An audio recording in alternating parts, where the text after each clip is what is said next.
என்ன வேணும்? சக்கரை பண்ணிடுவோமா?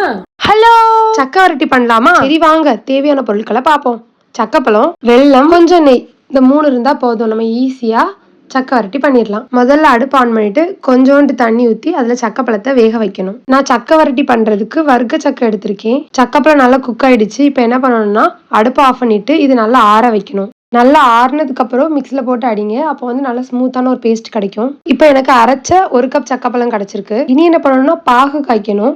இதுக்கு வந்து எனக்கு 1 கப் அரைச்ச சக்கப்பழம் கிடைச்சிச்சா, ஸோ நான் மேக்ஸிமம் 1 கப் போடலாம், இல்லைன்னா அரை கப் கூட போடலாம். பாகு காய்ச்சப்பறம் இதை வடிச்சு வச்சுக்கோங்க. இனி மறுபடியும் ஒரு பாத்திரத்தில் நெய் ஊற்றிட்டு நம்ம அரைச்ச சக்கப்பழத்தை அதில் போடணும். இனி வடிகட்டி வச்ச பாகை இதுக்குள்ள ஆட் பண்ணணும். கண்டிப்பாக வடிகட்டிட்டு பாகை இதுக்குள்ள ஆட் பண்ணுங்க, ஏன்னா குட்டி குட்டியாக மண் இருக்கும். ஸோ வந்து வடிகட்ட மறந்துடாதீங்க. இதுக்கப்புறம் நான் மறுபடியும் நெய் சேர்த்தேன். அதை நான் வீடியோ எடுக்க மறந்துட்டேன். ஸோ நெய் சேர்த்துட்டு மறுபடியும் கிண்டி விட்டுட்டே இருக்கணும். ரொம்ப நேரம் கிண்டணும். தண்ணியெல்லாம் வற்றி கடைசியில் இப்படி வரும். நீங்களும் மறக்காம ட்ரை பண்ணி பாருங்க. எம்மியான சக்கரை வரட்டி ரெடி. பாய்.